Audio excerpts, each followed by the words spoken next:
Paz seja convosco, amém? Sou o pastor Marivon Monteiro, da Igreja do Evangelho Quadrangular, na cidade de Bom Jesus da Lapa, Bahia. Que a palavra de Deus entre em sua casa através dessa mensagem, que te abençoe ricamente, você e toda a sua família.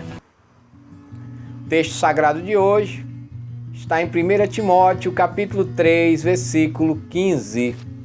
Diz assim a palavra de Deus: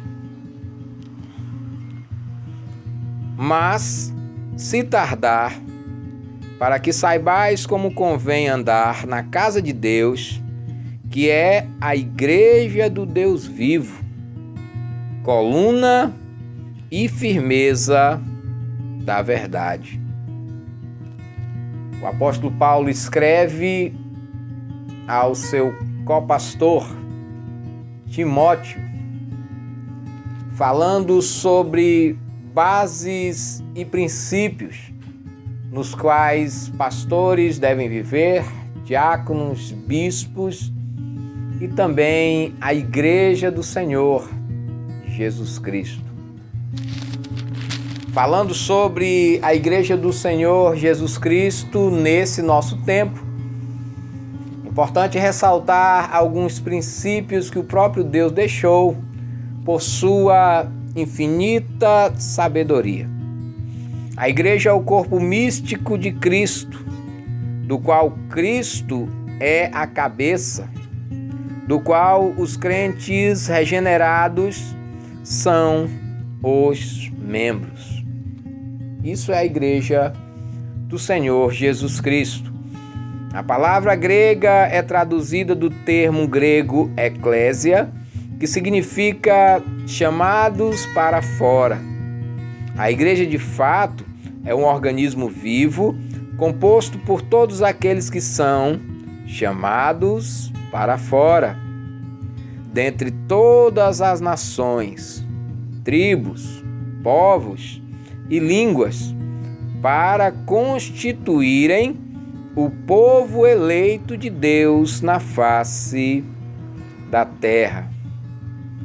Você compreende que a família de Deus hoje na terra, ou o povo de Deus, ou a igreja de Cristo, eles estão espalhados em todos os cantos da terra, em todas as nações, falando várias línguas.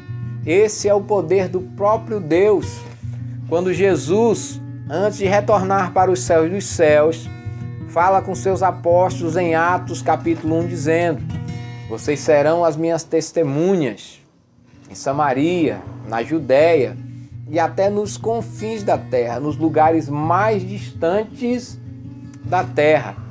Ou ainda quando Jesus Cristo, fazendo a oração pelos seus apóstolos, no Evangelho de João, no capítulo 17, ele diz: oro por esses, Pai, mas também oro por outros que ainda hão de chegar. Pessoas de todas as nações, de todos os povos que entregaram sua vida para Jesus Cristo e decidiram viver as suas vidas agradando Deus Todo-Poderoso. Em Atos dos Apóstolos, capítulo 20, versículo 28, a igreja do Deus vivo é chamada de rebanho e igreja de Deus. E em 1 Coríntios, capítulo 3, versículo 9, a igreja do Deus vivo é chamada de lavoura de Deus e edifício de Deus. Em 1 Coríntios, capítulo 3, versículo 16, a igreja do Deus vivo é chamada de santuário de Deus. E em Gálatas, capítulo 6, versículo 16, a igreja do Deus vivo é chamada de Israel de Deus. Em Efésios, capítulo 2, versículo 19, a igreja do Deus vivo é chamada de a família de Deus. E em Efésios capítulo 2, versículo 22, a igreja do Deus vivo é chamada de morada de Deus no Espírito. Esse Espírito é o Espírito Santo. nesse tempo que estamos vivendo, seja igreja do Senhor. Existe uma importância e uma simbologia muito grande de a igreja de Cristo não se curvar aos pecados e aos erros que o mundo lá fora pratica, mas que, como sal da terra e luz do mundo, a gente peça forças a Deus e a direção do Espírito Santo para trazer muitas pessoas para o reino de Deus. Meditando sobre 1 Timóteo, no capítulo 3, a segunda designação que Paulo dá à igreja do Deus vivo nesse texto sagrado é coluna. Uma coluna é, na verdade, um pilar ou um capitel que serve para dar sustentação a uma casa ou edifício. A igreja é a coluna mestra que dá sustentação espiritual ao mundo em que vivemos. No dia em que esta coluna, chamada igreja, for tirada desta terra, este mundo irá desmoronar por completo. A igreja é a coluna que ainda sustenta a verdade de Deus neste mundo. Todo homem que entregou a sua vida para Cristo, ele adota agora para o seu modo de viver princípios importantes que faz dele um cristão, alguém que vive ou que vive segundo a vontade de Deus. Esses homens e mulheres transmitem uma mensagem de fé e de vida, de piedade e de amor diante do Deus vivo. Haverá de chegar um momento em que Jesus Cristo voltará e tirará da terra a sua igreja, que nesse texto também é chamada de coluna. Quando esta coluna de Cristo deixada aqui na terra for retirada da terra, este mundo desmoronará. Os princípios, a ética cristã e tudo que defendemos com tanto suor e às vezes até com sangue vai ser tirado da terra e coisas muito ruins acontecerão nesse tempo.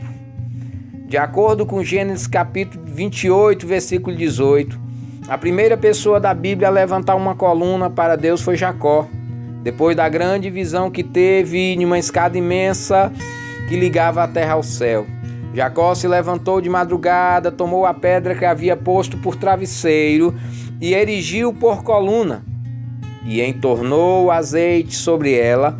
A coluna ungida por Jacó é o símbolo da igreja alicerçada no poder de Deus e no Espírito Santo. Em Gênesis capítulo 28, versículo 22, Jacó ainda disse: esta pedra que tenho posto por coluna será a casa de Deus, e de tudo quanto me deres, certamente te darei dízimo. A conexão da coluna com a igreja é muito forte. Em Êxodo capítulo 13, versículo 22, Moisés escreve: nunca tirou de diante da face do seu povo a coluna de nuvem de dia e a coluna de fogo de noite. Jesus prometeu estar conosco todos os dias das nossas vidas. Está lá em Mateus capítulo 28, versículo 20. Em Jeremias capítulo 1, versículo 18, o Senhor disse a Jeremias: porque eis que te ponho hoje por cidade forte, e por coluna de ferro, e por muros de bronze contra toda a terra, e contra os reis de Judá, e contra os seus príncipes, e contra os seus sacerdotes, e contra todo o povo da terra. A igreja é a coluna de Deus contra o pecado. Em Apocalipse capítulo 3, versículo 12, João escreve que o crente vencedor será também coluna do santuário de Deus, e daí jamais sairá, e terá gravado sobre ele o nome de Deus, o nome da Nova Jerusalém e o nome de Cristo. Aleluia! Você é coluna de Deus, homem que entregou a vida para Cristo e decidiu ser um crente, um cristão, dar o bom exemplo nesse nosso tempo. Peça ajuda ao Espírito Santo de Deus e Ele estará contigo, te ajudando nessa missão que o próprio Deus nos deu.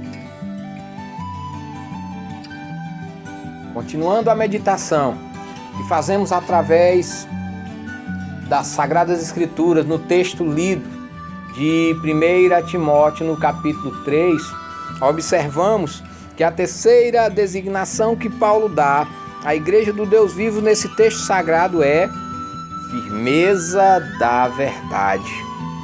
A palavra firmeza também pode ser traduzida por baluarte, uma construção alta, sustentada por uma forte muralha. É uma espécie de fortaleza ou torre.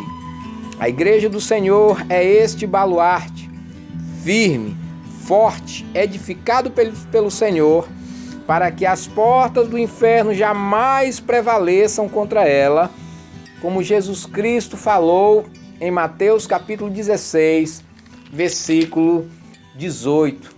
E só conseguimos, meus irmãos e irmãs, sustentarmos como coluna de Deus, como a firmeza da verdade de Deus nesse tempo e como Igreja do Senhor, se a gente adotar e não negociar alguns princípios que o Deus Todo-Poderoso deixou para cada um de nós através das Sagradas Escrituras.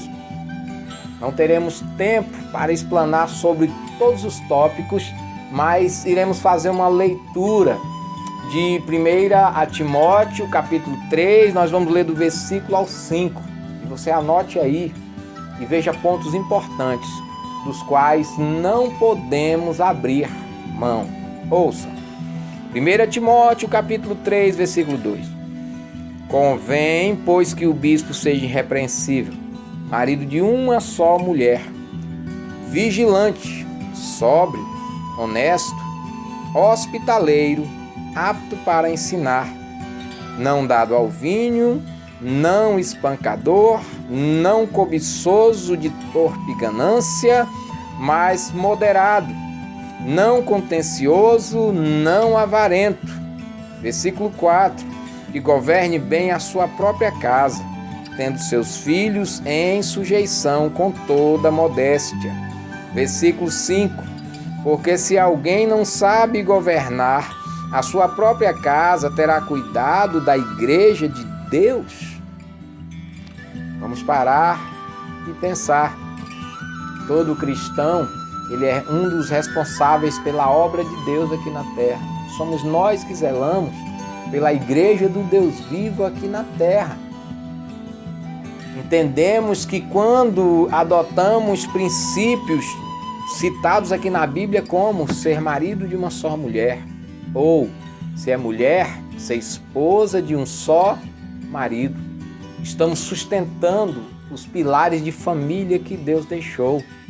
Fica aqui a minha nota de protesto à empresa Natura, que pegou uma mulher que tentou se transformar em homem e tentou colocar como símbolo dos Dia dos Pais. Uma aberração. Não concordamos com tais práticas e precisamos compreender que o símbolo para os Dias dos Pais é um homem que é pai de filhos naturalmente. Uma mulher com outra mulher não consegue gerar filhos.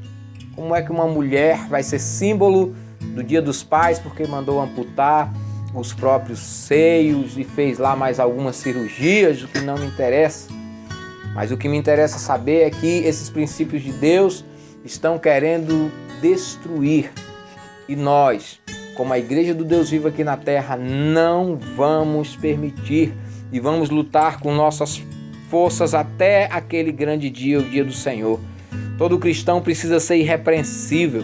Todo cristão precisa ser vigilante, sóbrio, honesto. Honesto, irmãos. Todo cristão precisa ser honesto. Nós cristãos não podemos agir com desonestidade, nem no que diz respeito a dinheiro e nem no que diz respeito à nossa consciência. Seja honesto com você mesmo, seja honesto com as pessoas que têm convivência contigo.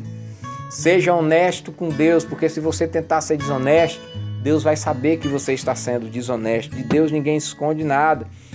Seja moderado, não seja avarento, governe bem a sua casa, tenha os filhos em sujeição a Deus. Pense que essas qualidades, esses princípios estão fazendo falta no mundo em que vivemos hoje. Um mundo de maldade, de um povo distante de Deus, das farras, da bandalheira, o povo que não entende que é necessário que se faça uma decisão, ou a cerveja, ou Deus, ou as baladas, ou uma vida para Deus, ou uma vida com uma esposa que Deus te deu, ou uma vida distante da presença de Deus com várias amantes, várias namoradas, várias mulheres ou vários homens, no caso da mulher, sei lá o quê. E em algum momento de nossas vidas a gente precisa tomar uma decisão. Deus não compactua, né? Ou eu vou ser um bebedor de uísque, ou eu vou ser um homem que vive segundo os princípios de Deus. Não dá para misturar as duas coisas. Ser um beberrão de uísque, um beberrão de cerveja e dizer que é cristão. Ser um adúltero, alguém que gosta de farra, de gandaia, de mulherada, de orgias e dizer que é cristão. Essas duas coisas, elas não se casam, não se misturam. Cabe a você, homem de Deus e mulher de Deus, que entregou sua vida para Deus e fez um voto com Deus. Viver para Deus até naquele grande dia, sendo sim aqui na terra, igreja do Deus vivo, coluna de Deus e a firmeza da verdade de Deus nesses nossos dias. Vamos orar. Bendito e eterno Deus, obrigado, Senhor, pela Tua palavra. Palavra essa, meu Deus, que tem sido para nós como um bálsamo, como um remédio do qual não podemos viver sem. A Tua palavra tem sido, meu Senhor e Deus, como um alimento do qual, meu Deus amado e santo, não podemos viver sem Ele. Deus, muito obrigado, Senhor, pois na Tua infinita bondade, o Senhor, meu Deus, nos enviou o Teu Espírito Santo, esse Espírito Santo que tem cuidado de nós, de nossas vidas, para que firmemos os nossos joelhos e não desviemos os nossos caminhos nem para a direita, nem para a esquerda, mas que possamos viver, meu Deus, em retidão nos Teus caminhos. Assim nós te pedimos, Deus, pelo poder do nome de Jesus. Amém.